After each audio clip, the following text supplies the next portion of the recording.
अस्सलाम वालेकुम नाज़रीन, मैं हूं ज़मीर हैदर और आप देख रहे हैं प्रोग्राम क्रॉस टॉक। नाज़रीन, आज की बड़ी खबर, मियां नवाज शरीफ साहब कोयटा पहुंचे, वहां के सरदारों से मिले, बहुत सारे जो नाराज लोग थे उनसे मिले, जो नेशनलिस्ट पार्टीज के लीडर्स हैं उनसे मिले और दीगर सियासी जमातों के लोगों से भी मुलाकात की। और बेसिक मैसेज जो आज इन मुलाकातों से आया वो एक तो ये है कि आइंदा मिलकर चलना है, और दूसरा सबसे अहम बात, बलूचिस्तान की महरूमियों को दूर करना है। बलूचिस्तान बहुत बड़ा सूबा, रकबे के एतबार से सबसे बड़ा सूबा, लेकिन वहाँ पे मसाइल अभी भी बहुत ज़्यादा हैं। अवामी जो परेशानियाँ हैं वो वैसी हैं, चाहे वो रोड नेटवर्क हो, सेहत हो, तालीम हो। फिर गवादर पोर्ट एक बहुत अहम पाकिस्तान का बहुत बड़ा प्रोजेक्ट है और उसको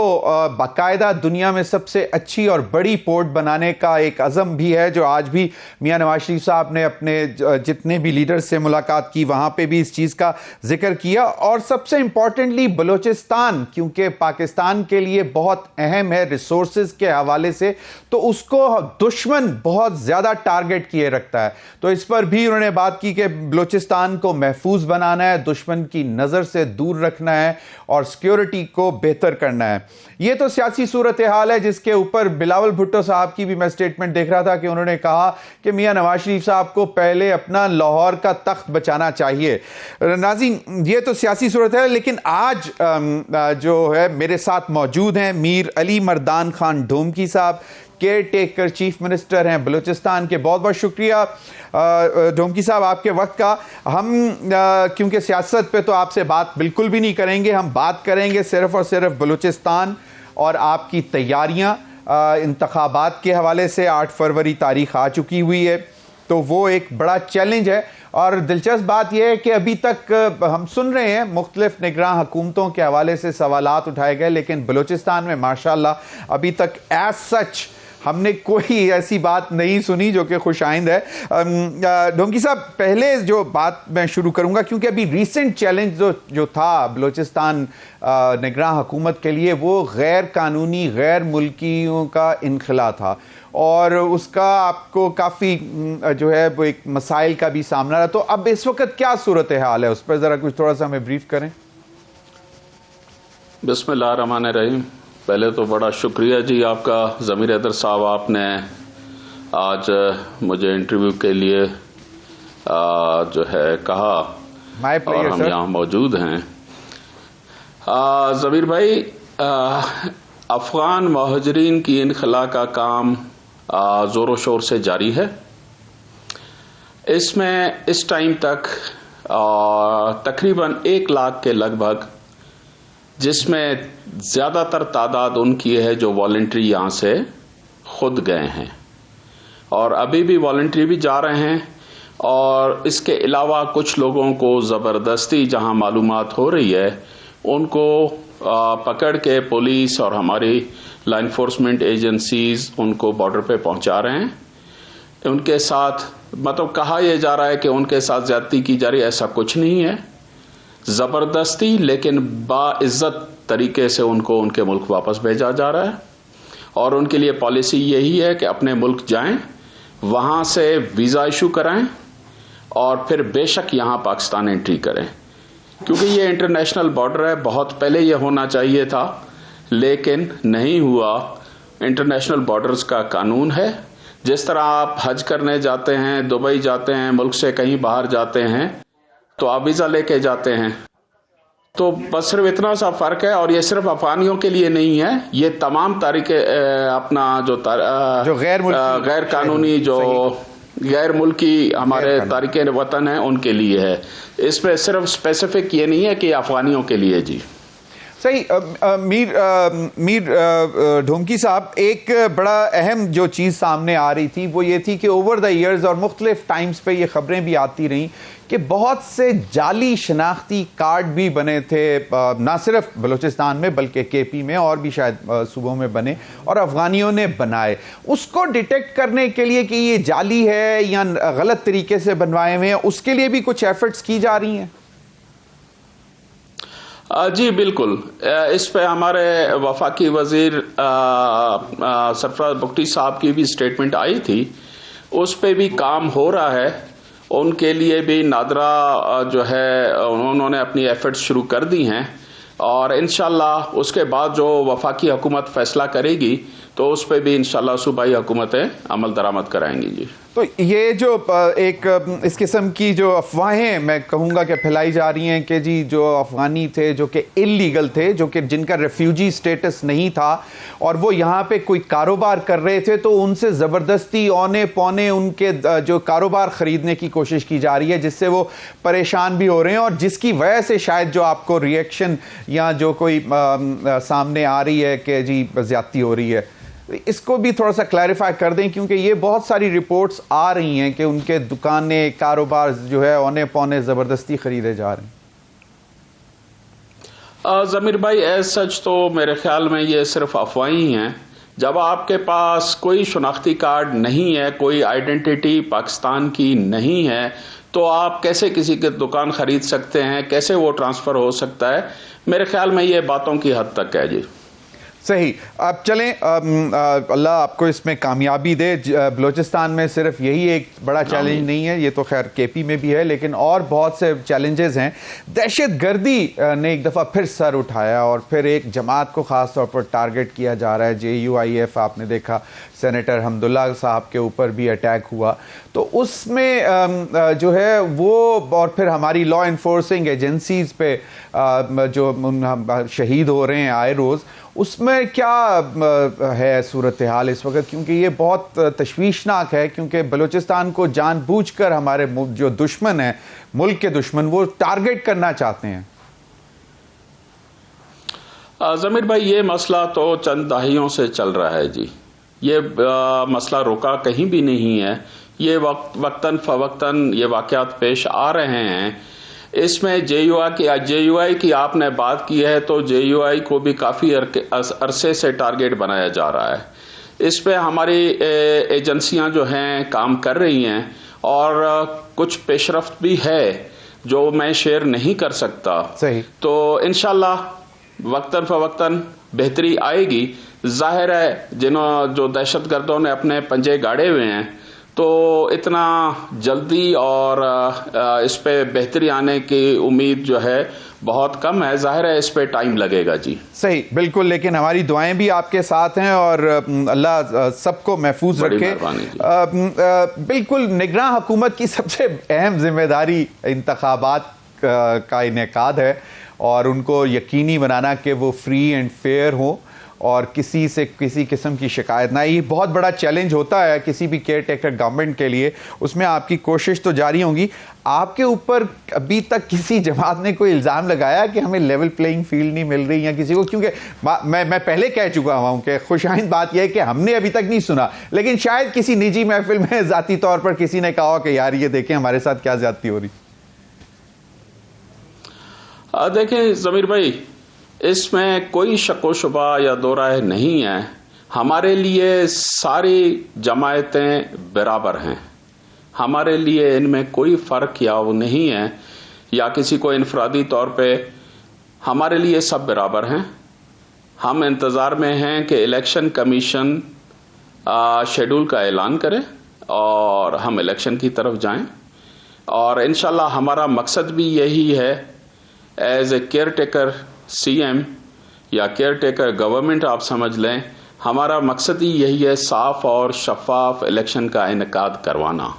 बाकी इल्ज़ामात भी लगते रहते हैं, उंगलियां भी उठती रहती हैं, और इलेक्टेड गवर्नमेंट इलेक्ट होके आते हैं भी, उन पे आखिर तक वो 5 साल पूरे करते हैं नहीं करते हैं, उन पे उंगलियां उठती रहती हैं। तो हम लोग तो फिर निगरान हुकूमत हैं, ज़रूर अभी आगे इलेक्शन की तरफ जा रहे हैं तो बातें आएंगी।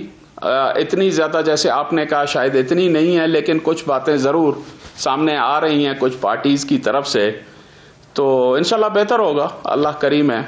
सही चीफ मिनिस्टर साहब, लेकिन जो भी अगर किसी को शिकायत करनी है तो वो निगरान हुकूमत को तो डायरेक्ट नहीं कर सकता। बेसिकली तो that should route through election commission, के इलेक्शन कमीशन को वो कहें कि जी इस तरह निगरान हुकूमत, तो इलेक्शन कमीशन से कोई आपको किसी किस्म की कोई बाकायदा रिटर्न में कोई आई है अभी तक? नहीं जी, ऐसा सच कुछ भी नहीं है। और बाकी आपकी बात सही है, उनको अगर कोई ऐसी बात है तो वो इलेक्शन कमीशन की तरफ लेके जाएं अपने मसला, लेकिन ऐसा अभी तक वहां से इलेक्शन कमीशन की तरफ से ऐसा कुछ नहीं आया जी। सही, चलें, ये तो बड़ी खुश आइंद बात है कि ऐसी सूरत हाल नहीं है। आज मियां नवाज शरीफ साहब एक तो 4 साल बाद पाकिस्तान वापस आए और उसके बाद पहली दफ़ा आज कोयटा पहुंचे और उन्होंने जो मैसेज दिया वो तमाम लीडरशिप को, जो कोयटा की बलूचिस्तान की लीडरशिप को, वो यही था कि हम सबको मिलकर आगे चलना है, बलूचिस्तान की महरूमियों को दूर करना है, गवादर के ऊपर फोकस करना है, बाकी जो इतने बड़े रिसोर्सेज हैं, हमारे मिनरल रिसोर्सेज हैं, नेचुरल रिसोर्सेज हैं, उनको प्रोटेक्ट करना है, उनसे बाकायदा फ़ायदा लेना है और बलूचिस्तान में उस फ़ायदे को इन्वेस्ट करना है। ये तो बिल्कुल है, लेकिन एक सवाल यह है कि बलूचिस्तान की निगरान हुकूमत की आज की जिम्मेदारी सिर्फ और सिर्फ सिक्योरिटी और प्रोटोकॉल था या कोई ज़रूरत से ज़्यादा उनको कुछ, क्योंकि ये आने वाले दिनों में फिर सवालात आएंगे, तो मैंने कहा आज ही इसको क्लैरिफाई कर दें आप। नहीं जी ज़मीर भाई, ऐसी कोई बात नहीं है। इससे पहले मौलाना फजलुर रहमान साहब यहाँ जलसा कर चुके हैं चंद दिन पहले। इसी तरह मियाँ साहब कोयटा तशरीफ लाए हैं, उनको सिक्योरिटी प्रोवाइड करना सूबाई हुकूमत का फ़र्ज़ है, वो हों या कोई भी सियासी पार्टी हो। मेगल साहब कुछ अरसा पहले आए, यहाँ जलसा किया, उनको बाकायदा हमने सिक्योरिटी प्रोवाइड की, मौलाना साहब को प्रोवाइड की, आज मियाँ साहब के लिए भी इंतज़ामात किए हैं। बाकी कोई भी पार्टी आए, हमारे लिए सब बराबर हैं। इस मुल्क की खिदमत करें, इस मुल्क की बेहतरी के लिए, इस मुल्क की बका के लिए, तो हमें खुशी होगी जी। नहीं, बिल्कुल, ये तो यकीनन है, और ना सिर्फ मियाँ साहब बल्कि तमाम मुल्क की क़यादत को इस पर फोकस करने की ज़रूरत है, क्योंकि अब it's high time that Balochistan की परेशानियाँ, महरूमियाँ ख़त्म की जाएँ। अब एक कुछ अर्सा पहले तक अख्तर मेंगल साहब के कुछ एतराज़ात थे, कुछ सवालात थे आपकी निगरान हुकूमत से, वो एड्रेस हो चुके हुए हैं जी? देखें जी, उनके एतराज़ात आप अगर मैं कहूँ तो हमेशा जो भी हुकूमत आई है, अख्तर मेंगल साहब हमारे लिए बड़े मोहतरम हैं, मेरे बड़े भाइयों की तरह हैं और हमारे लिए काबिल एहतराम हैं।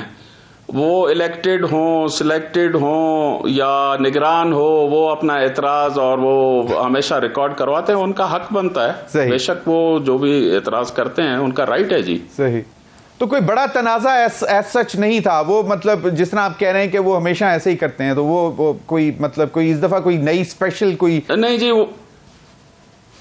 वो तनाज़ा उनका कोई 2004 से है, वो उनके अपने इलाके तक महदूद है जी। बहरहाल फिर वो उनको सियासी रंग देना, अभी वो तनकीद करना उनका जो है, अब मैं क्या कह सकता हूँ इस बारे में, भले करते रहें, कोई मसला नहीं है जी, उनका राइट है, उनका हक है। सही, अब हल्का मंदियाँ हो गई, लेकिन बहुत से सरदार और जो लीडर्स हैं वो थोड़े से ज़रा परेशान भी हुए हैं। I don't want to name anyone, उसमें आपका तो कुछ करता धरता नहीं है, लेकिन कहने वाले कहते हैं कि जी शायद आपके मतलब लेफ़्ट राइट करीबी लोगों को शायद कोई फ़ायदा मिला है, ऐसे कुछ है या सब ये भी अफवाहें हैं? ज़मीर भाई, सिर्फ मैं इतना बताता चलूँ, बलूचिस्तान में लेफ्ट राइट सब ताल्लुकदार हैं।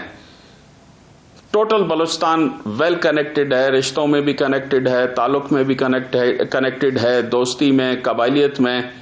तो बहरहाल वो जो जिनको अपनी सीटों के जाने का ख़तरा होता है तो वो इस तरह की बातें ज़रूर करते हैं। उन्होंने जब आवाम की खिदमत ना की हो, अपने हल्के को टाइम ना दिया हो, तो अभी उनको हार आगे नजर आ रही है, तो इस तरह की बातें, ये टैक्टिक्स हैं जी, वो इस्तेमाल करेंगे।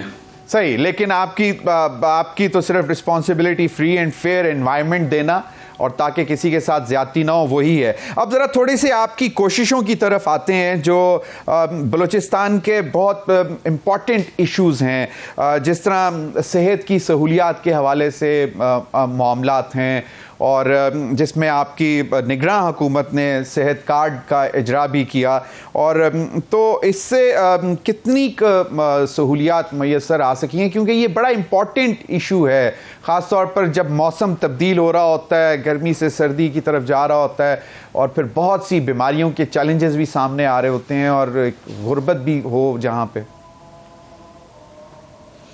ज़मीर भाई, अल्हम्दुलिल्लाह सेहत कार्ड का इजरा हम कर चुके हैं। उसके बलूचिस्तान जो है एक एप्लीकेशन मोबाइल ऐप भी बना लिया गया है और उस पर बाकायदगी से लोग उससे मुस्तफ़ीद हो रहे हैं, अपना इलाज करवा रहे हैं जी। ये बलूचिस्तान की 23 लाख फैमिलीज़ को कवर करता है जी। 23 लाख फैमिलीज को कवर करता है जी। और हर फैमिली को 10 लाख रुपए तक वो 1200 मुल्क भर के 1200 बेहतरीन हॉस्पिटल्स जो हमारे पैनल पे हैं उनमें कहीं भी जाके अपना मुफ्त इलाज करवा सकते हैं जी। ज़बरदस्त। ये तो एक बहुत बड़ी सहूलत है और कोई छोटा नंबर नहीं है। अभी हमारी इत्तलात थी कि कॉन्गो वायरस जो है वो बलूचिस्तान में बड़ा मतलब फैल रहा है, तो उसके इंसदाद के लिए क्या एक्टिविटीज़ शुरू की हैं आपने, क्योंकि ये बड़ी ज़मीर भाई जी। आज ही मैंने सुबह उस पर मीटिंग की थी, हेल्थ डिपार्टमेंट और हमारे सेक्रेटरी फाइनेंस, जो उनके मसले थे एक मीटिंग पहले हो चुकी थी, और जो लाइव स्टॉक और बाकी लोकल गवर्नमेंट और हेल्थ डिपार्टमेंट को इमरजेंसी के लिए जो पैसे रिलीज करवाने थे वो हम करवा चुके हैं। लाइव स्टॉक अपना काम कर रही है, स्प्रे वगैरह कर रही है, जहां पीड़ी वगैरह लगती है, माल पीड़ी जहां माल खरीदो फरोख्त होता है जी जी। और आज जो है मैंने फीडबैक लिया है तो काफ़ी हद तक कंट्रोल कर लिया गया है जी, और इंशाल्लाह मज़ीद बेहतरी आ रही है। तो जाहिर है ये अल्लाह की तरफ से एक वबा है और हमारी कोशिश है कि जल्द से जल्द बिल्कुल काबू पा लें। इसमें एक अमला और एक हमारा डॉक्टर इसकी वजह से शहीद हुए हैं जी। बाकी अल्हम्दुलिल्लाह इस पे तकरीबन कंट्रोल पा लिया है और इंशाल्लाह बहुत जल्द इससे हमारी जान छूटेगी जी। मेजर अर्बन सेंटर्स में है जी या ये उसमें मतलब रूरल एरियाज में भी है? देखें जी, ये ज्यादा आता अर्बन से ही है। फिर यहाँ जहाँ वो मरीज एक आया था तो वो एक प्रॉपर वार्ड में उसको रखा था, तो वहां से ये एक्सपेंड हुआ जी। तो उसको उन डॉक्टर्स को जिन्होंने उनका इलाज किया, वो मरीज तो मेरे ख्याल में सेहतयाब होकर वापस चला गया, लेकिन बाकी लोग इससे अफेक्ट हुए हैं। तो ये ज्यादातर जी आता है अफगानिस्तान की तरफ से, उस जो वहां से मुलहका या नजदीक इलाके हैं जी।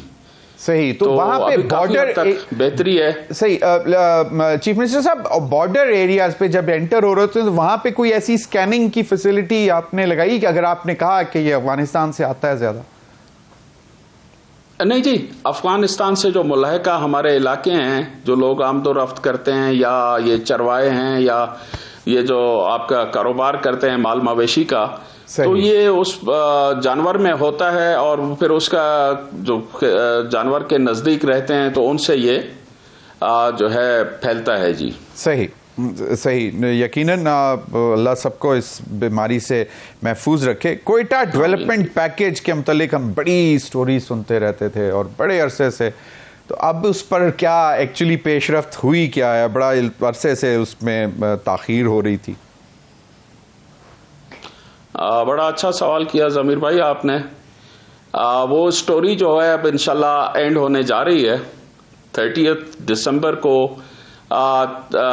तकरीबन आप ये समझे 70% जो स्कीमें थी उनका मैं इंशाल्लाह 30 दिसंबर तक इफ्तिताह करूँगा।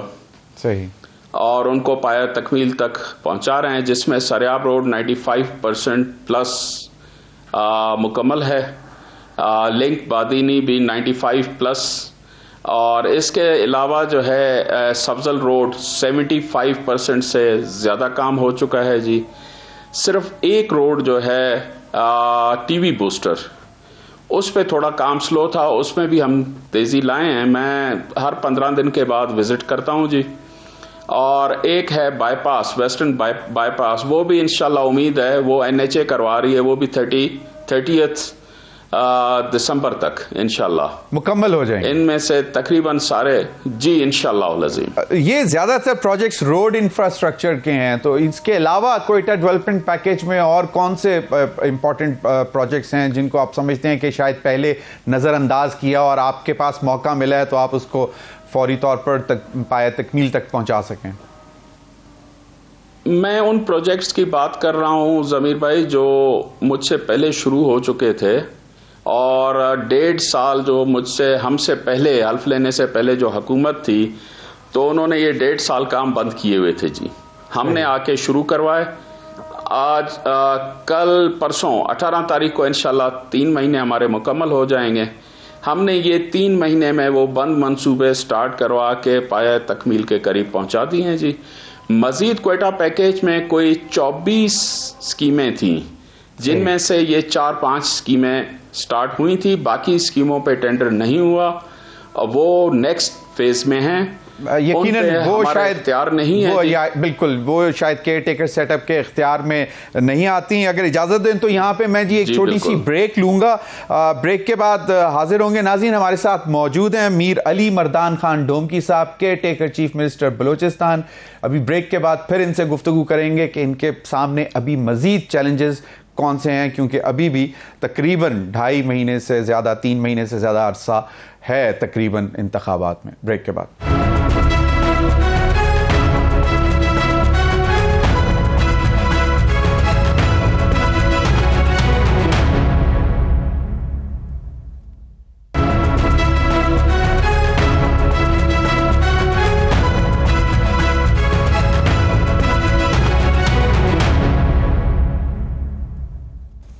Welcome back. नाज़रीन हमारे साथ मौजूद हैं मीर अली मर्दान खान डोमकी साहब, care taker chief minister Balochistan.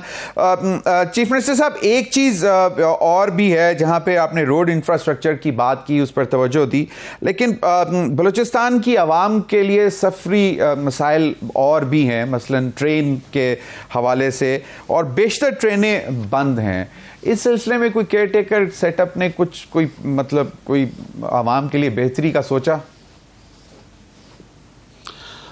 ज़मीर भाई, ये लास्ट ईयर जो बारिशें और फ्लड की वजह से बेशतर ट्रेनें बंद हो गई थी जी। अभी रिसेंटली मैं सिब्बी गया था वफाकी वजीर हमारे तारड़ साहब के साथ।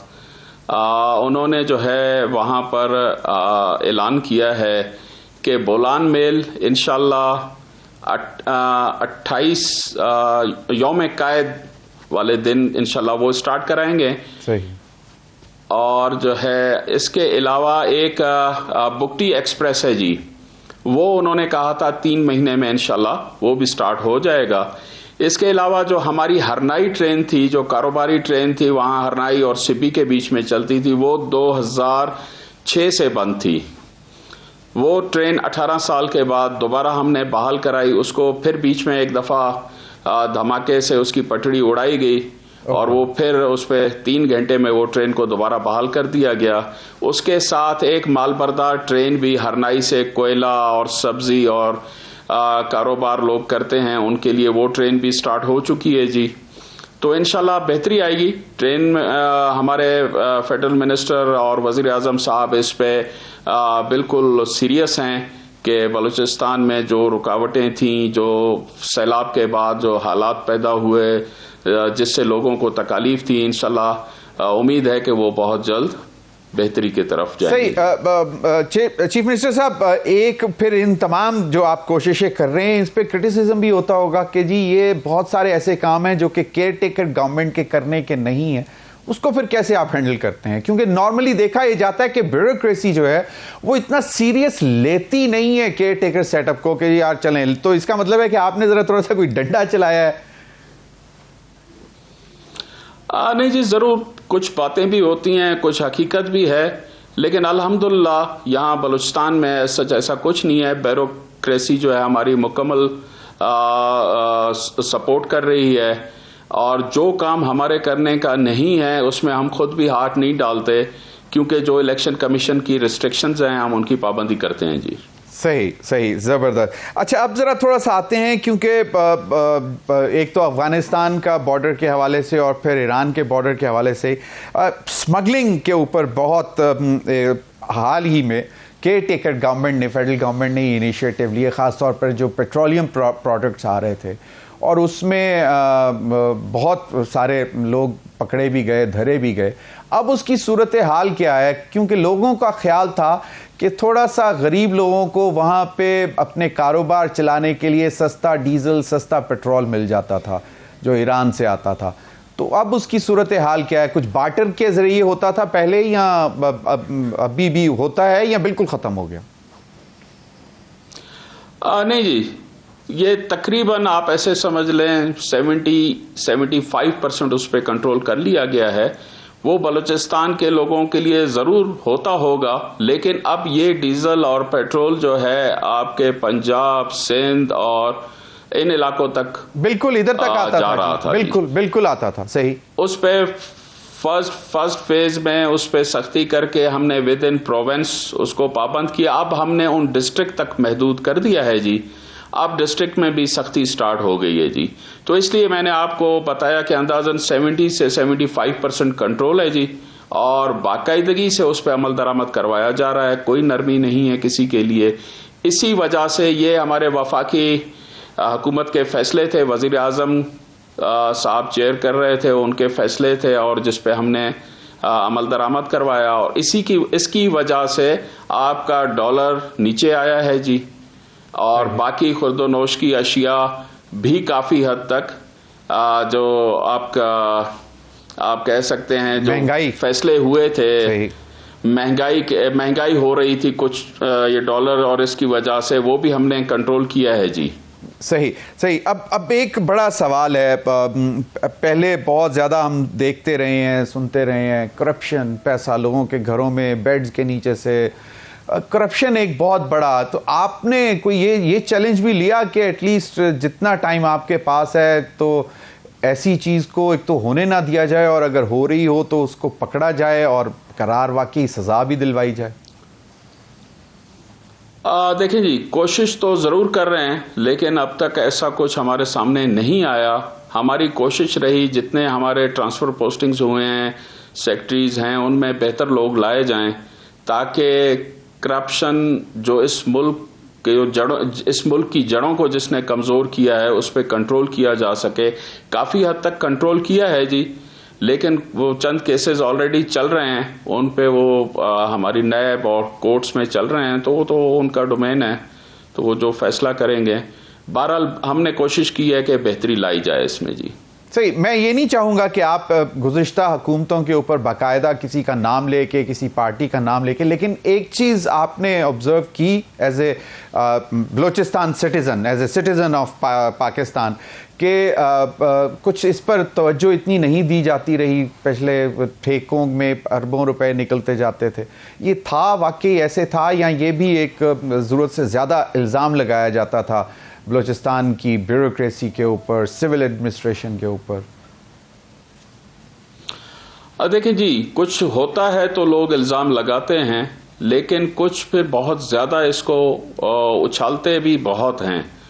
ज़रूर हर जगह पे ये चीज़, ये पॉकेट्स हैं जी, इसमें कोई शक व शुबा वाली बात नहीं है, लेकिन जिस तरह उछाला जाता है वैसा नहीं है जी। सही। अच्छा, अब चलिए आते हैं अब ज़रा थोड़े से मिनरल रिसोर्सेज, बड़े प्रोजेक्ट्स, रेकोडेक और ये, और फिर अच्छा आपके मुझे चलें एक चीज़ और बताते चलें ऑनरेबल चीफ मिनिस्टर साहब के, जो आपको डिविजिबल पूल से या एनएफसी में कोई पैसे जो हैं वो कोई माली मुश्किलात है, और सबसे बड़ा चैलेंज जब आपने ये केयर टेकर ऑफिस संभाला चीफ मिनिस्टर का, सबसे बड़ा चैलेंज क्या था, और अभी तक कौन सा बड़ा चैलेंज है? Other than elections of course, वो तो है ही है। देखिए जी, एक तो सबसे मेन वही आप वाली बात हुई, इलेक्शन है जी। सही। इसके अलावा जी हेल्थ, एजुकेशन और पीने का साफ पानी जी, क्योंकि ये बलूचिस्तान आपको पता है कि 44% है पाकिस्तान का जी। बिल्कुल जी। इसके दूर दराज इलाके हैं। अब तक तो मैं कुछ इलाकों तक पहुंच ही नहीं सका हूं जी। तो ये मेन मसले बुनियादी जो हैं हमारे पास, पीने का साफ पानी है जी, फिर हेल्थ के इश्यूज हैं, फिर एजुकेशन पे। हमारी जितनी कोशिश है, जो टाइम मिला है, जो जब 3 महीने में भी हमने काफ़ी हॉस्पिटल्स डिस्ट्रिक्ट्स को मैंने विजिट किया है, हमारी यही कोशिश रही है कि बेहतरी लाएं। कहीं कुछ जगहों पे हम बेहतरी जहां ला सकते थे हम बेहतरी लाए हैं, और मज़ीद हमारी कोशिश है कि जो टाइम हमारे पास है, इलेक्शन भी ऐलान हो गया है, तो जो जितना हो सकता है हम कोशिश कर रहे हैं जी। असल चैलेंज ये तीनों हैं जी, पीने का साफ पानी है, हेल्थ है और एजुकेशन है जी। तो ये जो गुज़िश्ता मतलब टाइम हिस्ट्री में हमने देखा है कि मतलब कुछ जो हमारे सरदार थे या जो जिनके पास ताकत थी वो सब कुछ कर सकते थे, उन्होंने तवज्जो नहीं दी। वसाइल तो मिलते रहे हैं, मुझे अच्छी तरह याद है मुशर्रफ दौर में और पीपल्स पार्टी के दौर में बलूचिस्तान पैकेज, स्पेशल इनिशिएटिव्स। तो क्या वजह क्या है कि आज भी हम यही, जिस तरह आपने कहा कि बड़ा चैलेंज पीने का साफ पानी, सेहत, तालीम?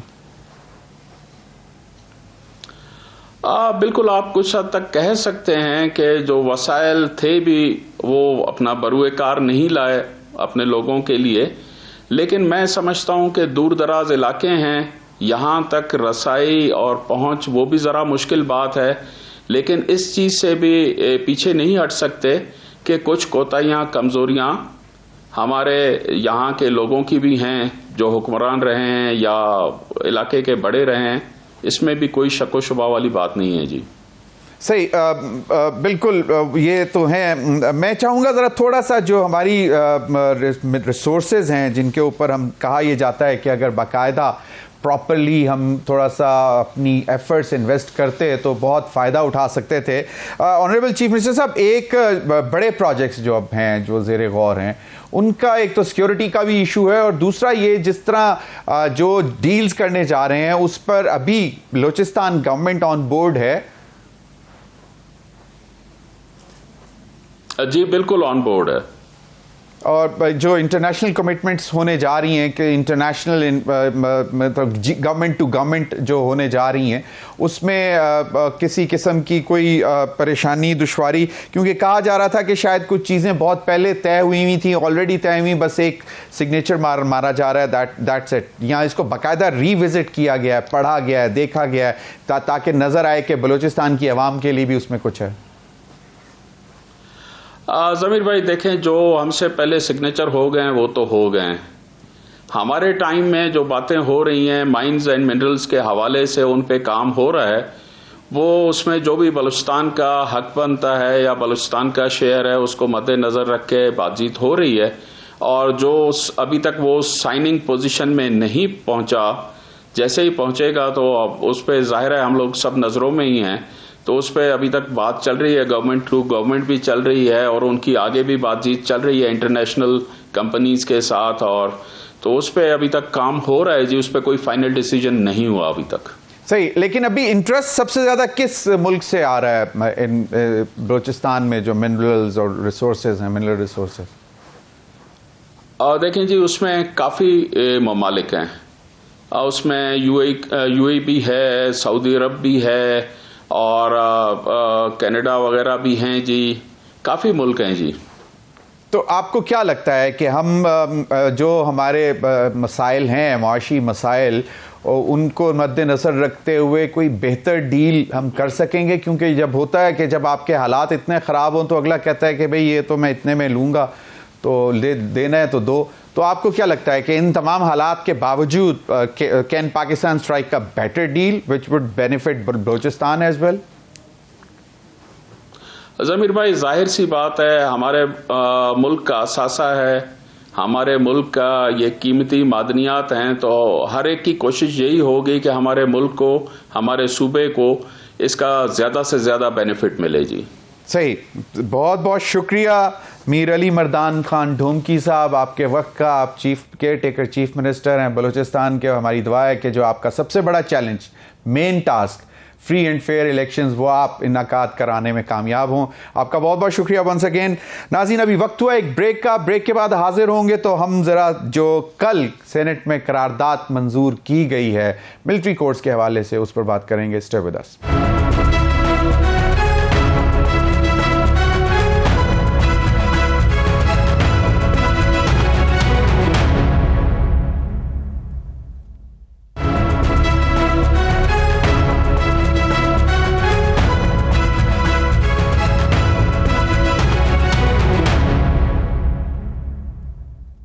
वेलकम बैक नाज़रीन।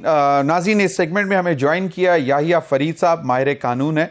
नाज़रीन, जैसा कि आपको मालूम है, गुज़िश्ता रोज़ सेनेट ने एक करारदाद मंजूर की जिसमें कहा गया कि दहशतगर्दों के खिलाफ जो कार्रवाइयाँ हैं वो फौजी अदालतों में ही होनी चाहिए और सुप्रीम कोर्ट की रूलिंग जो है वो वापस हो जानी चाहिए। और उसमें उन्होंने वाज़ेह तौर पर यह कहा कि जो करारदाद में लिखा गया उसमें कहा गया, बल्कि मुतालबा किया गया सेनेट से कि सेनेट की जानिब से कि जब तक लार्जर बेंच इसका जायज़ा ना ले, फैसले पर अमल ना किया जाए। बेंच का फैसला इत्तेफाक़े राय से नहीं था। नाज़रीन, ये एक जो ये मामला उठाया गया सुप्रीम कोर्ट में और जब ये फैसला आ गया कि फ़ौजी अदालतों में सिविलियंस के जो ट्रायल है उसको कलअदम करार दिया गया, तो उसके बाद फिर हमने देखा कि जो दहशतगर्दों के हाथों जो हमारे शहीद हुए लोग, उनके जो वर्सा थे, उन्होंने भी, लवाहिकीन ने भी आकर इस चीज़ की डिमांड की। नाज़रीन, फैसला क्या था उसकी ज़रा हाइलाइट्स मैं चाहूँगा कि रिफ्रेश करने के लिए कि वो फैसला था क्या, ये ज़रा सुन लें कि सुप्रीम कोर्ट ने 23 अक्टूबर को फ़ौजी अदालतों में सिविलियंस के ट्रायल के ख़िलाफ़ दायर दरख्वास्तें मंजूर करते हुए फ़ौजी अदालतों को कलअदम करार दिया और यह फैसला 4-1 की अक्सरियत से सुनाया गया था और जस्टिस याहिया अफरीदी ने अक्सरियती फैसले से इख्तलाफ किया था। सुप्रीम कोर्ट के लार्जर बेंच ने 6 सफ़ात पर मुश्तमिल मुख्तसर फैसले में कहा था कि आर्मी एक्ट की सेक्शन D2 की झैली शिकें 1 और 2 कलअदम करार दी जाती हैं। फैसले में कहा गया था कि आर्मी एक्ट का सेक्शन 59(4) भी कलअदम करार दी जाती है। सुप्रीम कोर्ट के 4-1 के अक्सरियती फैसले में कहा गया था कि फौजी तहवील में मौजूद तमाम 103 अफराद का ट्रायल फौजी अदालतों में नहीं होगा। अदालत उज़्मा ने कहा था कि 9 और 10 मई के वाक़यात के तमाम मुल्ज़िमान का ट्रायल मुतल्लिका फौजदारी अदालतों में होंगे और सिविलियंस के फौजी अदालतों में होने वाले किसी ट्रायल की कोई कानूनी हैसियत नहीं होगी। नाज़रीन, वाज़े तौर पर जब ये मिलिट्री कोर्ट्स का डिसीजन आया था तो उसमें कहा गया था कि फैसला तो ये देगा, लेकिन वो अल्टीमेटली हाई कोर्ट्स और फिर सुप्रीम कोर्ट में उसकी फाइनल जुरिस्डिक्शन जो है वो यही होगी। और जिस तरह आपको मालूम है कि दहशतगर्दों के खिलाफ इतना आसान नहीं होता कि वो सिविलियन अदालतों में मामलात उनके चलाए जाएं और इसी वजह से मिलिट्री कोर्ट्स का क़याम किया जाता है। और इसी हवाले से हम जानने की कोशिश करेंगे याहिया फरीद साहब से, माहिर कानून है। बहुत बहुत शुक्रिया याहिया फरीद आपके वक्त का। याहिया, एक बात जो करारदाद में की गई है वो जो मुतालबा है वो ये है कि जब तक लार्जर बेंच इसका जायज़ा ना ले, फैसले पर अमल ना किया जाए। तो ये आप इसको कैसे देखते हैं कि मतलब ये 4-1 यानी कि 5 रुकनी बेंच था जिसमें 4-1 का फैसला था, तो अब ये लार्जर बेंच से क्या मुराद हो सकती है और इसको कितना आसान होगा सुप्रीम कोर्ट के लिए कि इसको मामलात, क्योंकि दोबारा अपीलें तो जा चुकी हुई हैं। देखिए, सेनेट ने जो आज रेजोल्यूशन पास की और साथ जो शोहदा फोरम से जो आउटक्राई आया against the in terms of जो सुप्रीम कोर्ट की जजमेंट आई है, जिससे इससे एक बात साबित हो जाती है कि पाकिस्तान में जो बहुत बड़ा मिसकंसेप्शन है वो ये है कि स्पेशलाइज्ड कोर्ट्स या मिलिट्री कोर्ट्स बनाई इसलिए जाती है ताकि आप उसको एज अ सप्रेशन का टूल इस्तेमाल करें। लेकिन रियलिटी ये है कि आपको स्पेशलाइज्ड कोर्ट्स एक मजबूरी के तहत बनानी पड़ती है और दुनिया भर में एक मजबूरी के तहत बनती है। मजबूरी ये होती है कि आपके ऑर्डिनरी कोर्ट्स जो हैं वो ऑलरेडी चैलेंज्ड हो, उन कोर्ट्स की कैपेसिटी ना हो इस तरह के स्पेशलाइज्ड क्राइम्स या हीनियस क्राइम्स या ऑफेंसेस अगेंस्ट द स्टेट को प्रोसिक्यूट कर सके। इसी वजह से देखिए, आपने टेररिज्म की अदालतें भी बनाई हैं, आपने करप्शन की भी अदालतें बनाई हैं, और अगर आप स्पेशलाइज्ड क्राइम्स में आ जाए तो आप बैंकिंग की भी अदालतें बनाते हैं। तो मिलिट्री कोर्ट बनाना और सिविलियंस का ट्रायल उसमें करना, अगर तो वो मिलिट्री के एम्बिट में फॉल कर जाएं, उसकी भी रीजन कुछ इन सिंपल टर्म्स यही है कि आपके ऑर्डिनरी कोर्ट्स जो है वो इनकेपेबल हैं और इनएडिक्वेट है उन चैलेंजेस के लिए। या तो आप थियोरेटिकली स्पीकिंग अपने ऑर्डिनरी कोर्ट्स को स्ट्रेंथन करते, लेकिन ये स्ट्रेंथन करने की डिबेट तो पिछले 3 डेकेड से चलती आ रही है, तो आज तक वो स्ट्रेंथन हो ही नहीं। तो आप इस लूप होल को आप किसी को आप देखिए, ऑफेंडर्स को प्रीमियम नहीं दे सकते कि जो वायलेंट अनासर है आपकी सोसाइटी में, कि उनको एक प्रीमियम मिल जाए या लूप होल मिल जाए, कि उनके लिए तो बड़ा आसान हो गया कि वो अब कोई भी ऑफेंस करे अगेंस्ट द स्टेट, खास तौर पे जिसमें नेशनल सिक्योरिटी या मिलिट्री या डिफेंस के इंस्टॉलेशन इन्वॉल्व हो, और फिर कचहरी में उनका खिलाफ एक FIR कट जाए, अदालतों में FIR के खिलाफ बेल मिले, बेल लेके मुल्क से बाहर चले जाए। देखिए इतना सिंपल ये क्राइम होता नहीं है, ये हीनियस क्राइम्स के अंदर आता है। अब supreme court of Pakistan, honourable supreme court of Pakistan की जजमेंट की अगर बात करें, देखिए उसके अंदर दो क्रिटिक्स हैं। पहली तो है प्रोसीजरल इसलिए because honourable supreme court of Pakistan ने बहुत ही शॉर्ट हियरिंग्स के अंदर एक इस तरह के मौजू के ऊपर फैसला सुना दिया और ब्लैंकेट इम्यूनिटी दे दी सिविलियंस को फ्रॉम मिलिट्री ट्रायल, जो सुप्रीम कोर्ट की अर्लियर प्रैक्टिस के भी अगेंस्ट है। क्योंकि अगर आप देखें 1975 में ब्रिगेडियर FB अली के केस के अंदर सुप्रीम कोर्ट ने अपहोल्ड किया, 2007 में अपहोल्ड किया, और अगर आप पेशावर हाई कोर्ट की जजमेंट भी ले ले जो जस्टिस वकार सेठ की थी, जिसमें उन्होंने ओवरटर्न की थी मिलिट्री ट्रायल्स को, उसमें भी जज साहब ने कहीं ये नहीं कहा था कि सिविलियंस का ट्रायल मिलिट्री कोर्ट में नहीं हो सकता। लेकिन जो ये सुप्रीम कोर्ट की जजमेंट है, this is a complete departure from what was the already established procedure and jurisprudence of the Supreme Court. अब important अब theoretical understanding कर लेते हैं कुछ। देखिए कानून बनाए जाते हैं, आपने कानून सिर्फ एक इंसिडेंट को लेके आप बनाते नहीं है कि देखिए मिलिट्री कोर्ट्स की या आर्मी एक्ट की जो तरमीम हुई 1960s में, वो कोई PTI या इमरान खान या पॉलिटिकल पार्टीज के लिए नहीं की गई थी। वो आपने सोसाइटी को रेगुलेट करना होता है जब आप देखते हैं कि आपके सोसाइटी के पैराडाइम्स किस तरह के हैं। उसी तरीके से जब कानून की तशरीह सुपीरियर कोर्ट्स करती है तो उनको उसके कॉन्सिक्वेंसेस, जो फार रीचिंग कॉन्सिक्वेंसेस है, उसको माइंड में रखकर आपने जजमेंट देनी होती है। क्योंकि जजमेंट की इम्प्लीकेशन सिर्फ PTI या 9th मई के राइटर्स या इमरान खान पे नहीं है, ये तो आपके उन अनासर पे भी है, जैसे बिल्कुल या क्योंकि माजी में भी हम इस पे 9 मई के वाकयात के हवाले से भी बात करेंगे, लेकिन हमने पहले देखा कि जब दहशतगर्दी के खिलाफ जो जंग जारी थी और उसमें जब दहशतगर्द पकड़े जाते थे तो सिविलियन कोर्ट्स को बाकायदा जो हैं उनको थ्रेट्स आना शुरू हो जाती थी, और बहुत से ऑनरेबल जजेस जो हैं वो माजरत कर लेते थे कि जनाब हमारी जिंदगी को खतरा है। एक तो वो एक एस्पेक्ट था जिस वक्त वो भी एक है, आज भी है, क्योंकि जिस तरह जहां और फिर इन कैमरा भी करने की कोशिश की गई, लेकिन ऑफ कोर्स वो जो दहशतगर्द होते हैं वो भी अपना एक नेटवर्क बनाए बैठे होते हैं और वो फिर थ्रेट्स देते हैं उन जजेस को जो सुन रहे होते हैं। ये मामला भी था 9 मई का। बेसिकली जो आपकी मिलिट्री इंस्टॉलेशंस पे जिन्होंने अटैक किया, तो फिर मिलिट्री इतना राइट तो रखती है कि वो उनको अपनी कोर्ट्स में ट्रायल करे। देखिए बिल्कुल, और ये सिर्फ पाकिस्तानी फिनोमेना नहीं है जैसे इसको बना दिया गया है, ये तो एक ग्लोबल फिनोमेना है। आपको एस्टैब्लिश डेमोक्रेसीज के अंदर भी सिविलियंस का मिलिट्री ट्रायल होते हुए नजर आएगा। आप अमेरिका की एग्जांपल ले ले, जब उनका नेशनल सिक्योरिटी थ्रेटन थी तो उन्होंने तो गुआंतानामो बे के अंदर ट्रायल शुरू कर दिया और वहां पे लोगों को बिल्कुल ट्रायल के बगैर, चार्ज किए बगैर रखा। तो जब भी नेशनल सिक्योरिटी आपका एक मुल्क का इशू हो, आपको सख्त कानून बनाने पड़ते हैं। अब मैं आपको सिर्फ देखिए थियरेटिकल रीजन क्या है पनिशमेंट की क्रिमिनल लॉ में। पनिशमेंट आप देते हो कि या तो आप सोसाइटी को रिफॉर्म करना चाहते हो, लेकिन सेकंड जो इंपॉर्टेंट रीजन है वो ये है कि आपने सोसाइटी में डिटेरेंस क्रिएट करनी होती है ताकि ऐसे अनासिर उस ऑफेंस को रिपीट ना करें। अब डिटेरेंस के लिए आपने कानून भी सख्त बनाने हैं, आपने पनिशमेंट भी सख्त बनानी है, और आपने ट्रायल को एक्सपेडाइट करना है। अगर तो आपका ट्रायल है जो सालों साल लेगा तो उसकी डिटेरेंस तो खत्म हो जाएगी। इसलिए आपने मिलिट्री कोर्ट्स बनाए होते हैं और स्ट्रॉन्ग कवानीन के साथ बनाए होते हैं ताकि ट्रायल एक्सपेडिशियस हो, सेकेंडली पनिशमेंट एग्जाम्पलरी हो, third and the most important वो ये है कि आपने सोसाइटी में एक बैलेंस क्रिएट करना है। आपने इस तरह के जो हीनियस क्राइम्स है उनको आम अदालतों में नहीं चलाना, बिकॉज आप जानते हैं कि वो अदालतें इनकेपेबल है। एंड फोर्थ वो ये है कि देखिए अब मिलिट्री कोर्ट्स के जो ट्रायल्स होते हैं वो सीक्रेटिव होते हैं, उनमें कॉन्फिडेंशियल इंफॉर्मेशन होती है, आपने उसको सीक्रेटिव रखना होता है। डिबेट सिर्फ ये थी, और हमेशा से डिबेट इंटरनेशनली भी रही है, कि मिलिट्री ट्रायल्स को फेयर कैसे बनाया जाए ताकि आपके जो कानून है कॉन्स्टिट्यूशन के अंडर, जैसे article 10A of the constitution है, उसको इन कन्फॉर्मिटी कर दिया जाए।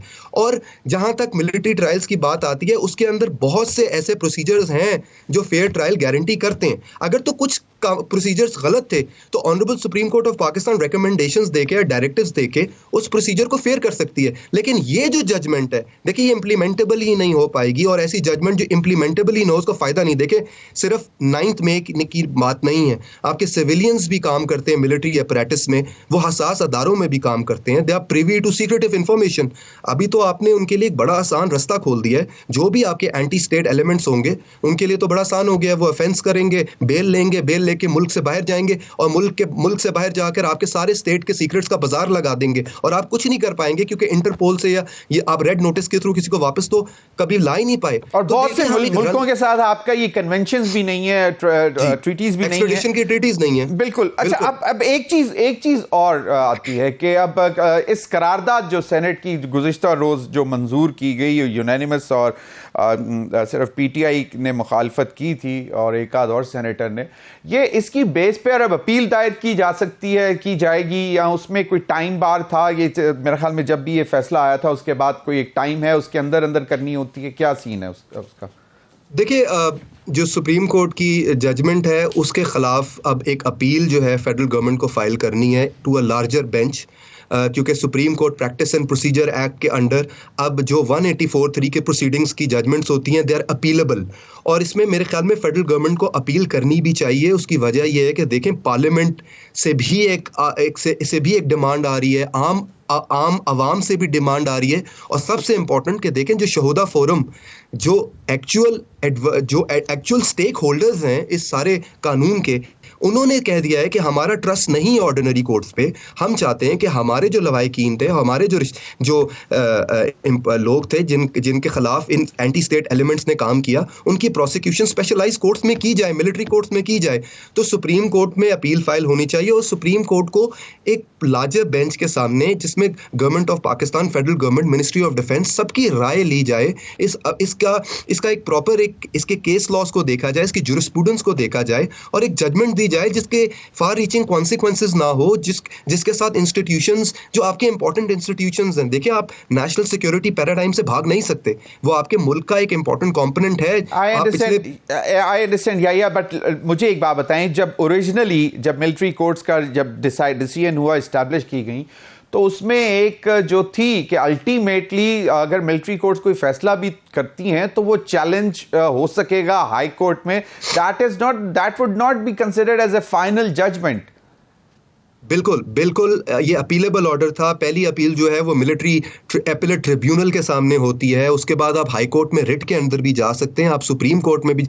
देखिए एग्जैक्टली मैं आपको यही कह रहा हूं कि जो फेयर ट्रायल के प्रोसेसेस हैं वो मिलिट्री कहती है, और बड़े टाइम से उनका ये एक रहे उनका अपना एनालिसिस कि हमने फेयर ट्रायल बनाने के लिए सारे प्रोसेसेस जो ऑर्डिनरी कोर्ट्स भी देती हैं हमने वो इम्प्लांट किए हुए हैं। अगर कुछ नहीं है तो जरूर आप उसको रिकमेंडेशन और डायरेक्टिव्स दे के बना सकते हैं, लेकिन अभी जो आपने कर दिया है उससे तो आपने एक बहुत बड़ा लूप होल और बहुत बड़ा पेंडोरा बॉक्स खोल दिया है, बिकॉज अब इसके अंदर टीटीबी भी फॉल करेगा, तालिबान भी फॉल करेगा, आपके जितने एंटी स्टेट एक्टर्स हैं वो सारे फॉल करेंगे, और आपके ordinary courts they are not ready और they are not adequate for this. या तो आप 10 साल के लिए अपने ऑर्डिनरी कोर्ट्स पे काम करें और उसको तगड़ा बनाएं ताकि उधर प्रोसिक्यूशन हो सके, लेकिन वहाँ प्रोसिक्यूशन नहीं हो सकती इस तरह की क्राइम्स की, और ना तो होनी चाहिए। ये सीक्रेटिव, कॉन्फिडेंशियल, नेशनल स्टेट के इसके अंदर सीक्रेट्स होते हैं, आप खुला बाजार नहीं लगा सकते अदालतों के अंदर। क्या आप चाहते हैं ISI और MI के वकील अदालतों में जाकर बात कर रहे हो और अपने सीक्रेट्स के बारे में एक वहाँ पे रिपोर्टर्स जो हैं वो रिपोर्टिंग कर रहे हो?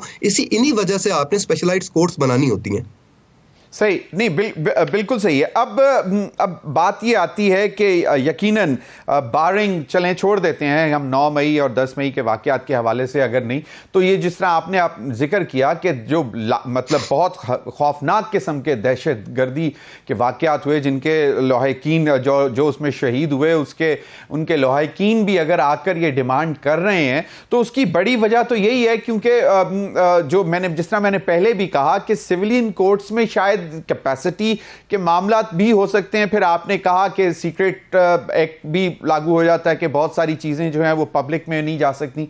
और तीसरी इंपॉर्टेंट चीज जो है वो ये है कि शायद एक खौफ और डर भी बहुत ज्यादा होता है, क्योंकि ये तो बहुत बड़ी बड़ी ऑर्गेनाइजेशंस हैं दहशत गर्दों की, जो कि बाकायदा फिर अपने टारगेट बना लेते हैं लोगों को। अगर हमने देखा है पहले भी कुछ वकील भी इस तरह मारे भी गए, इस्लामाबाद में भी कुछ सालों पहले एक वाकया हो चुका हुआ ऐसे। देखिए बिल्कुल मैं यही बात आपको कह रहा हूँ कि स्पेशलाइज कोर्ट्स जो बनाई जाती हैं उनका मकसद इन्हीं रीजंस के लिए बनाई जाती हैं। ये स्पेशलाइज कोर्ट्स कोई आप इसलिए नहीं बनाते क्योंकि आपने कोई ना कुछ एलिमेंट्स हैं उनको सप्रेस करना होता है या पॉलिटिकल गेम स्कोरिंग के लिए। ये स्पेशलाइज कोर्ट्स इन्हीं रीजंस के लिए बनाई जाती हैं जब आपको लगता है कि आपके ऑर्डिनरी कोर्ट्स जो हैं वो एडिक्वेट नहीं होंगे for these type of crimes. इसीलिए आपने करप्शन की भी अदालतें बनाई, आपने बैंकिंग की भी बनाई, आपने दहशतगर्दी की भी बनाई। तो इस बात पे कोई दो राय नहीं होनी चाहिए कि आपको स्पेशलाइज कोर्ट्स बनानी होती हैं जब आपने क्विकली एक ये कहा था कि पार्लियामेंट की सॉवरेनिटी के ऊपर भी बाकायदा इस फैसले जो फैसला आया उसने मतलब जर्ब लगाई है कि पार्लियामेंट जो है वो सुप्रीम है, वो कानून साजी करता है, तो आपने उसको भी एक तरह से चैलेंज किया।